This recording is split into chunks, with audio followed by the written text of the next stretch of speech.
उत्तरी इराक में एक अमेरिकी सैन्य अभियान उस समय हादसे में बदल गया जब ईरानी वन वे अटैक ड्रोन से बरामद बिना फटे विस्फोटक को निष्क्रिय करने के दौरान जोरदार धमाका हो गया। अमेरिकी सेंट्रल कमांड यानी सेंटकॉम के अनुसार ये विस्फोट एक्सप्लोजिव ऑर्डिनेंस डिस्पोजल यानी EOD मिशन के दौरान हुआ। ये ऑपरेशन सामान्य बम निष्क्रिय करने की कार्रवाई माना जा रहा था, लेकिन कुछ ही पलों में ये जानलेवा साबित हुआ। सेंटकॉम के मुताबिक इस धमाके में एक अमेरिकी सैनिक की मौत हो गई, जबकि दूसरा सैनिक मामूली रूप से घायल हुआ है और उसका इलाज जारी है। पेंटागन की नीति के अनुसार दोनों सैनिकों की पहचान अभी सार्वजनिक नहीं की गई है, क्योंकि पहले उनके परिवारों को आधिकारिक रूप से सूचना दी जाएगी। रिपोर्ट के अनुसार ये घटना उत्तरी इलाक में हुई, जबकि कई रिपोर्टों में इसे कुर्दिस्तान क्षेत्र का बताया गया है। अमेरिकी अधिकारियों ने स्पष्ट किया है कि ये हादसा एक दिन पहले जॉर्डन में अमेरिकी और साझेदार सेनाओं पर हुए ईरानी हमलों से अलग घटना है। हालांकि दोनों घटनाएं अमेरिका और ईरान के बीच बढ़ते सैन्य तनाव की पृष्ठभूमि में हुई हैं। 17 जुलाई को हुए ईरानी हमलों को अमेरिकी बलों के लिए सबसे घातक दिनों में से एक बताया गया। उन हमलों में 2 अमेरिकी सैनिकों की मौत हुई थी, कई अन्य घायल हुए थे और एक सैनिक शुरू में लापता बताया गया था, जिसके बाद अज्ञात मानव अवशेष बरामद किए गए थे। ये घटना एक बार फिर दिखाती है कि किसी ड्रोन को मार गिराना ही खतरे का अंत नहीं होता। यदि उसमें मौजूद विस्फोटक सक्रिय रह जाएं, तो वे लंबे समय तक जानलेवा बने रह सकते हैं। ऐसे विस्फोटकों को सुरक्षित तरीके से निष्क्रिय करने की जिम्मेदारी EOD टीमों की होती है, लेकिन ये सेना के सबसे जोखिम भरे अभियानों में से एक माना जाता है। ये हादसा ऐसे समय हुआ है जब अमेरिका और ईरान के बीच सैन्य टकराव लगातार तेज हो रहा है। हाल के सप्ताहों में अमेरिकी सेना ने ईरान के सैन्य ढांचे पर कई हमले किए हैं। इनमें missile launch site, drone storage सुविधाएं, एयर डिफेंस सिस्टम, तटीय निगरानी नेटवर्क, नौसैनिक संसाधन और इस्लामिक रेवोल्यूशनरी गार्ड कॉर्प्स के जुड़े ठिकाने शामिल बताए गए हैं। दूसरी ओर ईरान ने भी बैलिस्टिक मिसाइलों, क्रूज मिसाइलों और वन वे अटैक ड्रोन के जरिए क्षेत्र में अमेरिकी सैन्य ठिकानों और सैनिकों को निशाना बनाया है। ये संघर्ष अब केवल सीधे हमलों तक सीमित नहीं रहा, बल्कि उन कई देशों को भी प्रभावित कर रहा है जहां अमेरिकी सैनिक तैनात हैं।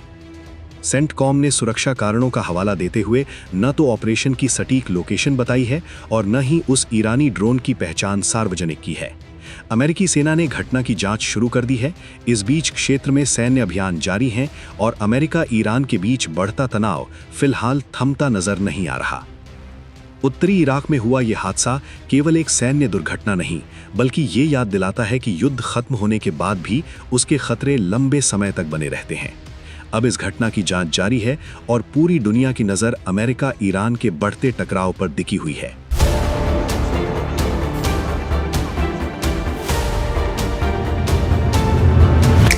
रात का अंधेरा, अचानक आसमान में बिजली कड़कने जैसा उजाला होता है, लेकिन ये प्रकृति की बिजली नहीं थी। ये था बारूद का वो सैलाब जिसने उत्तरी इराक की धरती को एक बार फिर दहला कर रख दिया है। आसमान में उठते धुएं के काले गुब्बारे और दूर दूर तक फैलती आग की लपटें गवाही दे रही है कि मिडिल ईस्ट में बारूद की जो चिंगारी सुलग रही थी, वो अब एक ऐसी आग बन चुकी है जो देशों की सीमाओं को लांघ रही है। अमेरिका और ईरान के बीच की दुश्मनी का नया अखाड़ा बुन चुका है उत्तरी इराक। आज हम बात कर रहे हैं उस भीषण टकराव की जिसने पूरी दुनिया की चिंता बढ़ा दी है। इराक का सुलेमानिया प्रांत, जो कभी अपनी खूबसूरत वादियों के लिए जाना जाता था, कल रात वो धमाकों की गूंज से कांप उठा। ईरानी मीडिया से जो खबरें आ रही है वो बेहद चौंकाने वाली। ईरान ने उत्तरी इराक में एक बड़ा और घातक सैन्य ऑपरेशन चलाया है। दावा किया गया है कि ये हमले उन ठिकानों पर हुए हैं जो ईरान विरोधी कुर्द सशस्त्र संगठनों से जुड़े हुए थे। सोशल मीडिया पर जो वीडियो इस वक्त वायरल हो रहे हैं, उन्हें देखकर किसी का भी दिल दहल जाए।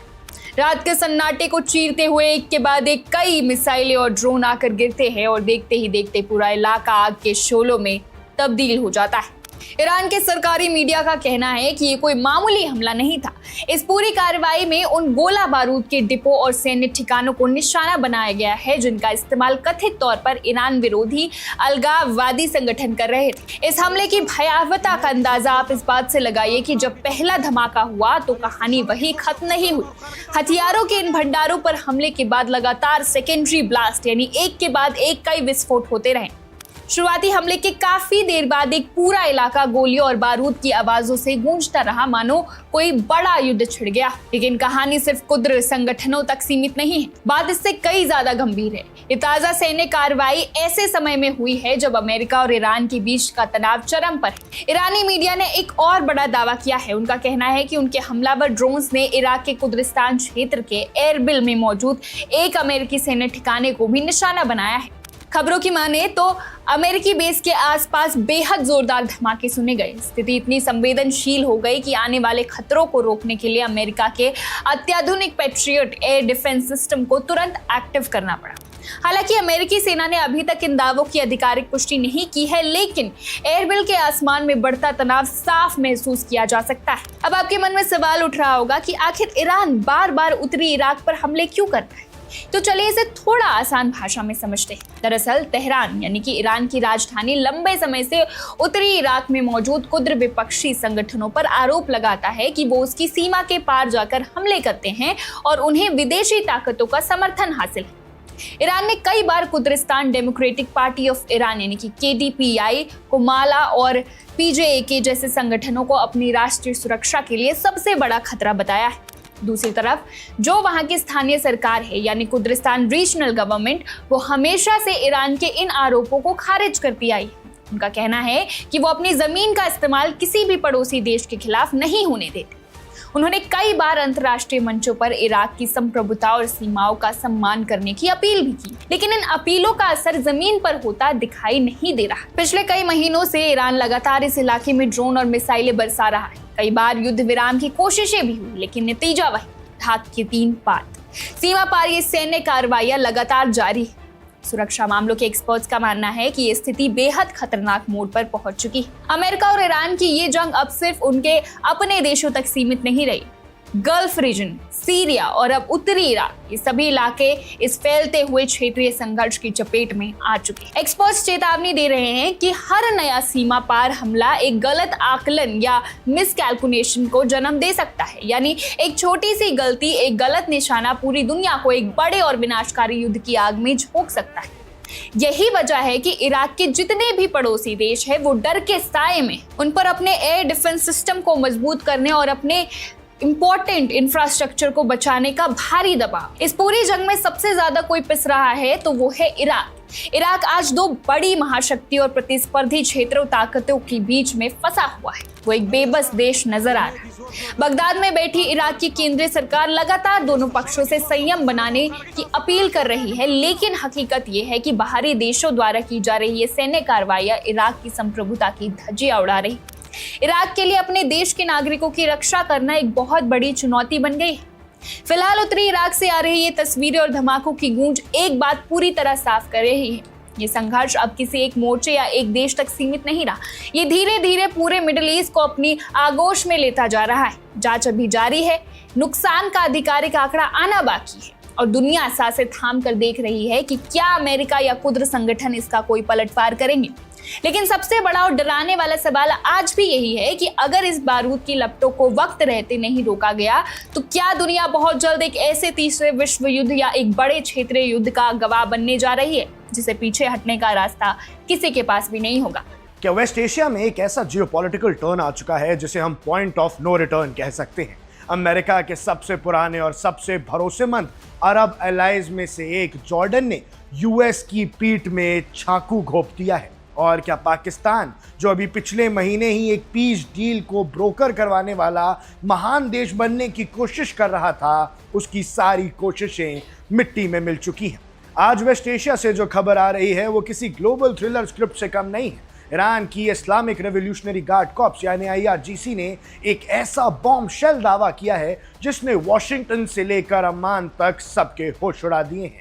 IRGC का कहना है कि उन्होंने जॉर्डन के अकाबा एयरपोर्ट पर खड़े US मिलिट्री के C-17 ट्रांसपोर्ट एयरक्राफ्ट और P-8 command and control aircraft पर बैलिस्टिक मिसाइल से भयानक हमला किया है। लेकिन कहानी यहाँ खत्म नहीं होती। ईरान का सबसे बड़ा दावा यह है कि इस हमले में उन्हें किसी और ने नहीं बल्कि जॉर्डन के ही कुछ अंदर के लोगों ने इंटेलिजेंस प्रोवाइड की थी। यानी इंटेलिजेंस लीक हुआ है डायरेक्टली फ्रॉम जॉर्डन। अमेरिका के सबसे भरोसेमंद दोस्त ने, अमेरिका के सबसे पुराने मिडिल ईस्टर्न अलाई ने उनकी पीठ में चाकू घोंप दिया है। अब सवाल ये उठता है, क्या ये दावा सच है या ये ईरान की कोई बहुत बड़ी साइकोलॉजिकल वॉरफेयर स्ट्रैटेजी? आज की इस वीडियो में हम इस पूरी कहानी के पीछे की ड्राइविंग फोर्सेस, ग्राउंड रियलिटीज और आने वाले बड़े खतरों को डिकोड करेंगे। इस पूरे मामले की सतह से तह तक जाएंगे। चलिए पहले समझते हैं कि आखिर ग्राउंड पर चल क्या रहा है। IRGC ने अभी हाल ही में एक स्टेटमेंट जारी किया है और बताया है कि ये पूरा अटैक उनके ऑपरेशन नास्र 2 की 21st वेव का हिस्सा था। उनका कहना है कि बैलिस्टिक मिसाइल्स के जरिए उन्होंने जॉर्डन के अल अज़राक एयरबेस पर US फोर्सेस की 20 फैसिलिटीज या हंगार्स को पूरी तरह से तबाह कर दिया है। ईरान का दावा है कि इसमें डजन्स यानी दर्जनों अमेरिकी सैनिक मारे गए हैं। हालांकि वॉशिंगटन और पेंटागन का डेटा थोड़ा अलग है। US ऑफिशियल्स का कहना है कि जब से ये फ्रेश कॉन्फ्लिक्ट शुरू हुआ है उनके टोटल 17 सर्विस मेंबर्स की जान गई है। पर कैजुअलिटी काउंट जो भी हो, बात यहाँ नंबर्स की नहीं है, बात इंपैक्ट और लोकेशन की है। हमला जॉर्डन की धरती पर हुआ है जहां US मिलिट्री का बहुत बड़ा सेटअप है और इसी सेटअप को टारगेट करने के लिए ईरान ने जॉर्डन के लोगों का शुक्रिया अदा किया है। उनका कहना है कि जॉर्डन के लोकल लोगों ने उन्हें क्रिटिकल कोऑर्डिनेट्स और इंटेलिजेंस दी, जिसके दम पर उन्होंने अकाबा एयरपोर्ट और अल अज़राक एयरबेस पर इतने प्रिसाइज अटैक्स किए। अब सोचिए, अगर ये बात 10% भी सच है तो ये US जॉर्डन रिलेशंस के लिए एक मौत का फतवा है। जॉर्डन हमेशा से अमेरिका का एक स्टॉन्च रीजनल एलाय रहा है, लेकिन पिछले कुछ वक्त में गाजा और मिडिल ईस्ट में जो चल रहा है उसकी वजह से जॉर्डन की आम जनता में अमेरिका के खिलाफ गुस्सा बहुत ज्यादा बढ़ चुका है। तो क्या ये वही गुस्सा है जो अब इंटेलिजेंस लीक्स के रूप में सामने आ रहा है, या फिर ईरान सिर्फ डोनाल्ड ट्रंप एडमिनिस्ट्रेशन और US मिलिट्री के बीच एक डीप मिसट्रस्ट पैदा करने की कोशिश कर रहा है? एक्सपर्ट्स का मानना है कि ये ईरान का एक मास्टर स्ट्रोक साइकोलॉजिकल मूव हो सकता है ताकि US अपने ही पार्टनर्स पर शक करने लगे। लेकिन इस पूरे मामले का एक और पहलू है और वो है US का रिटेलिएशन। सेंटकॉम यानी US सेंट्रल कमांड पिछले कंसेक्यूटिव 9 नाइट से यानी लगातार 9 रातों से ईरान के अंदर हेवी एयर स्ट्राइक्स कर रहा है। US मिलिट्री के फाइटर जेट्स ईरान के स्ट्रैटेजिक इंफ्रास्ट्रक्चर, उनके ब्रिजेस, उनकी इलेक्ट्रिसिटी ग्रिड्स और IRGC के ठिकानों को कॉन्टिन्यूसली बॉम्ब कर रहे हैं। डोनाल्ड ट्रंप ने साफ कह दिया है कि we hit them very hard और ये स्ट्राइक्स उन अमेरिकन सोल्जर्स के सम्मान में है जिन्होंने अपनी जान गंवाई है। और इस वॉर का इम्पैक्ट अब सिर्फ जमीन पर नहीं बल्कि समुद्र में भी दिख रहा है। स्ट्रेट ऑफ हॉर्मुज जो पूरी दुनिया के ऑयल सप्लाई की धड़क है, वहां पर तनाव अपने पीक पर पहुंच गया है। ओमान की कोस्ट लाइन के पास एक ब्रिटिश कमर्शियल शिप में आग लगने की खबर आई है और वहीं दूसरी तरफ IRGC ने खुलेआम एक्सेप्ट किया है कि वो इस चोक पॉइंट में कमर्शियल टैंकर्स को टारगेट कर रहा है। सिचुएशन इतनी क्रिटिकल हो चुकी है कि US नेवी ने कमर्शियल वेसल्स को साफ इंस्ट्रक्शन दी है कि वो इन सी लेन से पूरी तरह दूर रहे जो ईरानियन कमांड के अंडर आती हैं। अब थोड़ा पीछे चलते हैं और इस पूरे सिनेरियो की सबसे बड़ी आयरनी को देखते हैं, जिस पिछले महीने यानी जून में पाकिस्तान ने एक मीडिएटर का रोल प्ले करते हुए US और ईरान के बीच एक historic memorandum of understanding sign करवाया था। सबको लगा था कि शायद वेस्ट एशिया में अब शांति आएगी, दोनों देश एक लास्टिंग पीस अग्रीमेंट की तरफ बढ़ेंगे, लेकिन वो MOU अब सिर्फ एक कागज का टुकड़ा बनकर रह गया है। जून में पीस डील साइन होती है और जुलाई आते आते दोनों देश फुल स्केल अनडिक्लेयर्ड वॉर में इंगेज हो जाते हैं। इस वक्त सिचुएशन ये है कि पूरे रीजन में एक डोमिनो इफेक्ट शुरू हो गया है। ईरान सिर्फ जॉर्डन को ही नहीं बल्कि उन तमाम अरब नेशंस को टारगेट कर रहा है जहां US मिलिट्री के बेसिस हैं। बहरीन, कुवैत और जॉर्डन के एयर डिफेंस नेटवर्क्स इस वक्त रेड अलर्ट पर हैं। वो कॉन्टिन्यूसली ईरान की तरफ से आने वाले ड्रोन्स और बैलिस्टिक मिसाइल्स को इंटरसेप्ट करने में लगे हैं। मनामा जो बहरान की कैपिटल है, वहां पर US एम्बेसी ने इमरजेंसी सिक्योरिटी एडवाइजरी जारी की है कि ईरान सेंट्रल लोकेशंस को टारगेट कर सकता है। यहां तक कि इजराइल ने भी एक वार्निंग इशू की है कि जो ईरानियन मिसाइल्स जॉर्डन की तरफ ट्रैक हो रही हैं उनसे बॉर्डर एरियाज में भयानक वाइल्ड फायर्स लग सकती हैं जो इजराइल की टेरिटरी तक पहुंचेंगी। तो आखिर में बॉटम लाइन क्या है? वेस्ट एशिया इस वक्त एक ऐसी आग में जल रहा है जहां डिप्लोमेटिक सॉल्यूशंस फेल हो चुके हैं। ईरान ने जॉर्डन का नाम बीच में घसीटकर एक नया जियोपॉलिटिकल ट्रैप बिछा दिया है। अब अमेरिका को समझ नहीं आएगा कि जॉर्डन पे भरोसा किया जाए कि नहीं किया जाए। अमेरिका अब हिल जाएगा। ट्रंप को अब बिल्कुल कुछ नहीं समझ आ रही होगी कि भैया जॉर्डन हमारा दोस्त है, हमारा दुश्मन है। जॉर्डन की आवाम ही उसकी सरकार के खिलाफ है। जॉर्डन के मुसलमान कहीं ईरान की तरफ तो नहीं है। और इन सभी बातों की वजह से अब अमेरिका की पकड़ मिडिल ईस्ट में बहुत कमज़ोर होती दिख रही है। और अगर अमेरिका इस ट्रैप में फंसता है और जॉर्डन पर शक करता है तो रीजनल स्टेबिलिटी पूरी तरह से कोलैप्स हो जाएगी। और अगर ये अटैक्स ऐसे ही चलते रहे तो स्ट्रेट ऑफ होर्मुज का ब्लॉकेड पूरे ग्लोबल इकोनॉमी को क्रैश कर सकता है। आज वेस्ट एशिया जिस मोड पर खड़ा है वहां से हर एक रास्ता एक बड़े ग्लोबल कैटास्ट्रोफी की तरफ जाता दिख रहा है।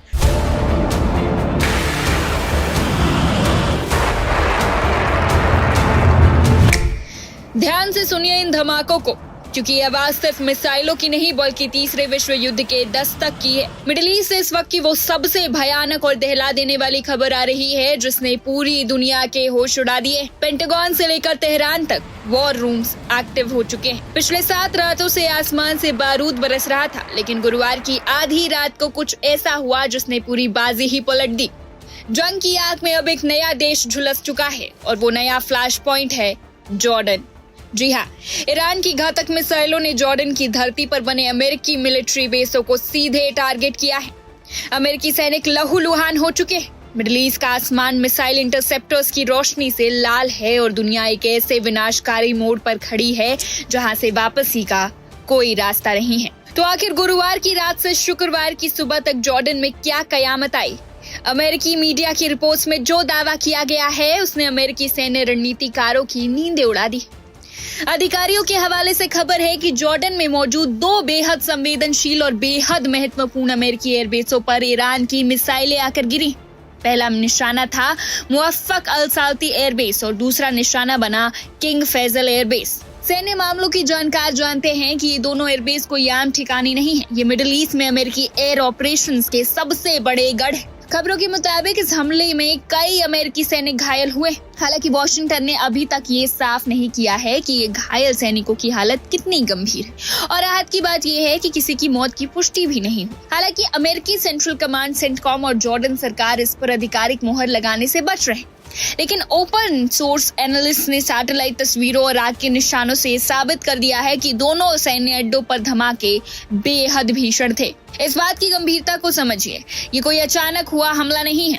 अमेरिका और ईरान के बीच ये आमने सामने की जंग का लगातार 7वां दिन है। 7 रातों से दोनों महाशक्तियां एक दूसरे के खून की प्यासी बनी हुई है। एक तरफ जहां अमेरिकी वायुसेना ईरान के ठिकानों पर चुन चुनकर बमबारी कर रही है, वहीं दूसरी तरफ ईरान ने भी अपनी मिसाइलों और सुसाइड ड्रोन्स का दायरा अप्रत्याशित रूप से बढ़ा दिया है। ईरान ने इन हमलों की जिम्मेदारी लेते हुए खुलेआम कहा है कि अमेरिका ने उसके देश के भीतर हमला करके मासूम नागरिकों को मारा था और ये तो सिर्फ शुरुआत है। इतना ही नहीं, तेहरान के अधिकारियों ने एक और विस्फोटक दावा किया है। उनका कहना है कि उन्होंने कतर और सीरिया में मौजूद अमेरिकी सैन्य ठिकानों को भी निस्तानाबूद करने के लिए मिसाइलें दागी। हालांकि इन दावों की स्वतंत्र पुष्टि होना बाकी है, लेकिन इसने कूटनीतिक गलियारों में हड़कंप जरूर मचा दिया है। सोचिए, इस बारूदी बवंडर में जो देश हमेशा शांत रहता है वो जॉर्डन भी अब इसमें बुरी तरह घिर चुका है। जॉर्डन की सेना ने खुद माना है कि उनके एयर डिफेंस सिस्टम ने उनकी सीमा की तरफ बढ़ रही ईरान की 3 मिसाइलों को हवा में मार गिराया है। जॉर्डन की इंजीनियरिंग टीमें अब भी मलबे को सुरक्षित हटाने में जुटी, लेकिन खतरा सिर्फ जॉर्डन पर नहीं है बल्कि पूरा गल्फ रीजन इस वक्त बारूद के ढेर पर बैठा है। कुवैत ने किसी बड़े हमले की आशंका को देखते हुए अपनी अतिरिक्त वायु रक्षा प्रणाली यानी कि एडिशनल एयर डिफेंस सिस्टम्स को एक्टिव कर दिया है। वही बात करें संयुक्त अरब अमीरात यूएई ने भी बेहद सख्त लहजे में बहरीन, कुवैत और जॉर्डन को निशाना बनाने की खबरों की निंदा की है और खुले तौर पर चेतावनी दी है कि ये तनाव पूरे क्षेत्र को तबाह कर देगा। वही कतर ने उन अफवाहों पर पूरी तरह पानी फेर दिया है जिनमें दावा किया जा रहा है कि उसने ईरान के खिलाफ अमेरिकी सेना को अपनी जमीन इस्तेमाल करने की इजाजत दी। अब समझिए कि ये पूरा घटनाक्रम कितना खतरनाक रूप ले चुका है। ये लड़ाई अब सिर्फ सीमाओं की नहीं रह गई है। सैन्य ठिकाने, एनर्जी इंफ्रास्ट्रक्चर और दुनिया के सबसे महत्वपूर्ण समुद्री व्यापारिक मार्ग अब सीधे तौर पर इस युद्ध की जद में आ चुके हैं।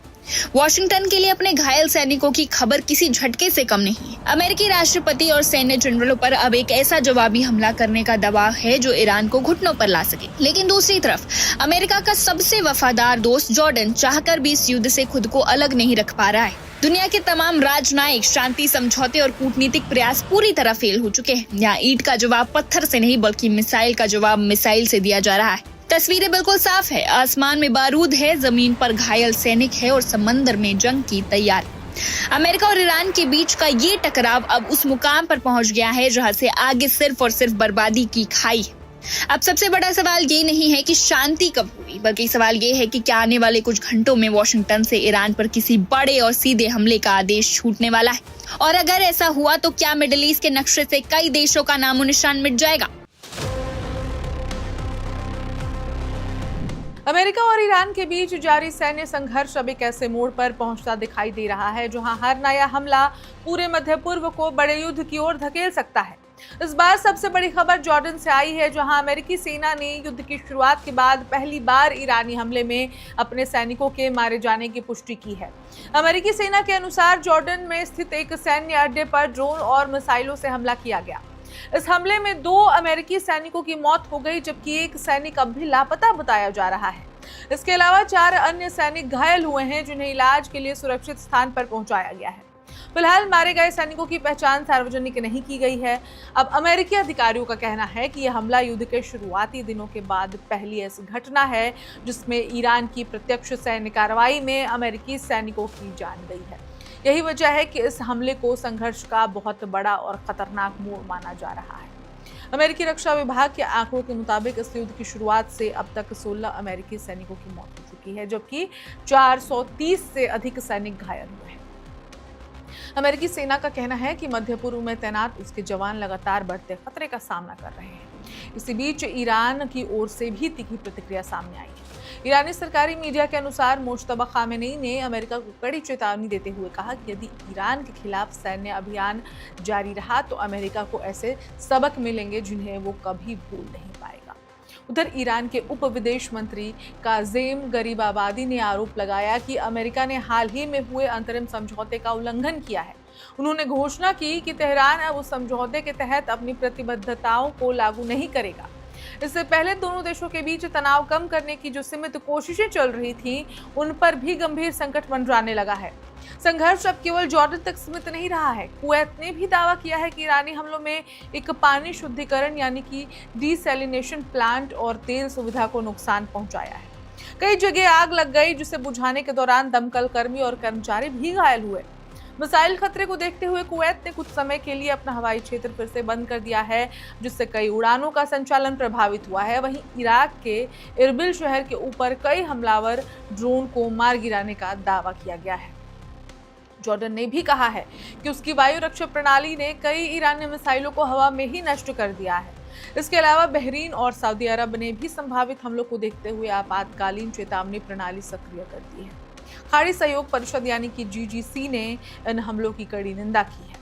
परिषद के महासचिव जासिम मोहम्मद अल बुदैवी ने आरोप लगाया कि नागरिक बुनियादी ढांचे को निशाना बनाना अंतर्राष्ट्रीय कानून का उल्लंघन है और इसे युद्ध अपराध की श्रेणी में देखा जाना चाहिए। अब इस पूरे संघर्ष के बीच स्ट्रेट ऑफ हॉर्मुज भी सबसे संवेदनशील मोर्चा बना हुआ है। दुनिया के बड़े हिस्से का तेल इसी समुद्री मार्ग से गुजरता है। ऐसे में इस क्षेत्र पर नियंत्रण को लेकर अमेरिका और ईरान दोनों की रणनीति लगातार आक्रामक होती जा रही है। सुरक्षा विशेषज्ञों का कहना है कि हर नया हमला अब केवल 2 देशों के बीच टकराव नहीं रह गया है, बल्कि इससे पूरे खाड़ी क्षेत्र के कई देश, ऊर्जा आपूर्ति, वैश्विक व्यापार और नागरिक बुनियादी ढांचे पर खतरा बढ़ता जा रहा है। फिलहाल इतना साफ है कि कूटनीतिक बातचीत लगभग ठप हो चुकी है। सैन्य कार्रवाई लगातार तेज हो रही है और दोनों पक्ष पीछे हटने के संकेत नहीं दे रहे हैं। जॉर्डन में 2 अमेरिकी सैनिकों की मौत इस बात का संकेत है कि ये संघर्ष अब और अधिक खतरनाक चरण में प्रवेश कर चुका है। यदि हालात जल्द नहीं बदले तो यह युद्ध पूरे मध्य पूर्व को लंबे और व्यापक आग में ढकेल सकता है। दोस्तों, मिडिल ईस्ट इस वक्त एक महाविनाश की कगार पर खड़ा है। युद्ध की आग इतनी भड़क चुकी है कि एक तरफ आसमान से मिसाइल्स बरस रही हैं, तो दूसरी तरफ पर्दे के पीछे महाशक्तियां घुटनों पर आकर समझौते की भीख मांग रही हैं। आज की सबसे बड़ी और चौंकाने वाली खबर यही है दुनिया के सबसे पावरफुल देश अमेरिका ईरान के सामने सरेंडर करने को क्या मजबूर हो गया है? क्या डोनाल्ड ट्रंप ने सच में ईरान से सीज फायर यानी युद्ध विराम की भीख मांगी है? और ईरान का वो खौफनाक जवाब क्या है जिसने पूरी दुनिया को हिलाकर रख दिया है? आज की इस वीडियो में हम इस जियोपॉलिटिकल थ्रिलर की एक एक परत को खोलेंगे, इस कहानी की सतह से तह तक जाएंगे। शुरुआत करते हैं उस खबर से जिसने वॉशिंगटन से लेकर दोहा तक हड़कंप मचा दिया है। ईरान ने अमेरिका के सपोर्ट वाले 10 दिनों के कतरी सीज फायर प्रपोजल को ना सिर्फ लात मारी है बल्कि उसके साथ मिसाइल दागकर अपनी मंशा भी साफ कर दी है। ईरान की तरफ से सीनियर एनालिस्ट और उनकी नेगोशिएटिंग टीम्स के बेहद करीबी सलाहकार मोहम्मद मरांदी ने अमेरिका को एक सीधा और ब्लंट मैसेज दे दिया है कि don't even think about it, यानी इसके बारे में सोचना भी मत। अब समझने वाली बात यह है कि इस 10 दिन के सीज फायर प्रपोजल में ऐसा क्या था और अमेरिका इसके लिए इतना उतावला क्यों है। दरअसल इस प्रपोजल के तहत स्ट्रेट ऑफ हॉर्मुज के 2 बेहद क्रिटिकल शिपिंग लेन्स को फिर से खोलने की बात की गई है। स्ट्रेट ऑफ हॉर्मुज दुनिया की वो दुखती रग है जहां से ग्लोबल ऑयल सप्लाई का बड़ा हिस्सा गुजरता है और ये अगर बंद रहा तो दुनिया भर में तेल की कीमतें फिर आसमान छू लेंगी और अमेरिकन इकोनॉमी चरमराएगी। ट्रंप प्रशासन इसी तबाही से बचना चाहता है, लेकिन ईरान का रुख बिल्कुल साफ है। ईरान का कहना है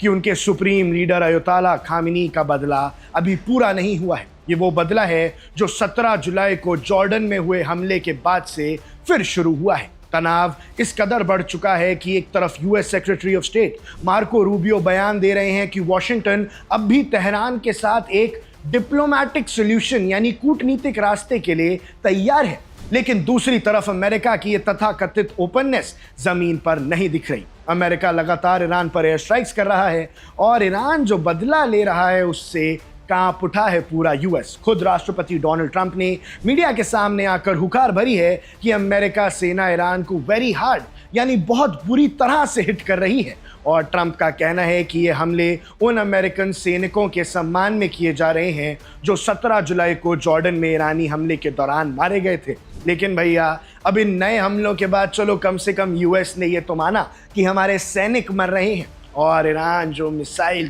ड्रोन्स छोड़ रहा है उसका जवाब अब ना तो पेट्रियट सिस्टम के पास है और ना ही किसी और अमेरिकी डिफेंस सिस्टम के पास। यूएस सेंट्रल कमांड ने कंफर्म किया है कि उन्होंने जॉर्डन से अपने मिलिट्री पर्सनल्स के अवशेष बरामद किए हैं और इसके साथ ही इराक में भी अमेरिकन सर्विस मेंबर की मौत की खबर से पूरा यूएस कांप गया है, पूरा यूएस हिल गया है। यानी ट्रंप अपनी जनता को यह दिखाना चाहता है कि वो कमजोर नहीं पड़ रहा है, लेकिन अंदर की बात यह है कि वो सीज फायर के लिए कतर के जरिए हाथ पैर भी मार रहा है, इनडायरेक्टली हाथ जोड़ रहा है वो ईरान के सामने। इस पूरी महायुद्ध की आंच अब सिर्फ ईरान और अमेरिका तक सीमित नहीं रही है बल्कि इसमें पड़ोसी देश भी चपेट में आ गए हैं। मंडे को बहरीन की इंटीरियर मिनिस्ट्री ने पूरे देश में एयर रेड सायरन्स बजा दिए। बहरीन के आसमान में जब ये सायरन्स गूंजे तो नागरिकों की और निवासियों को तुरंत सुरक्षित स्थानों पर जाने की सलाह दी गई। पैनिक का माहौल ऐसा है कि बहरीन में रहने वाले लोग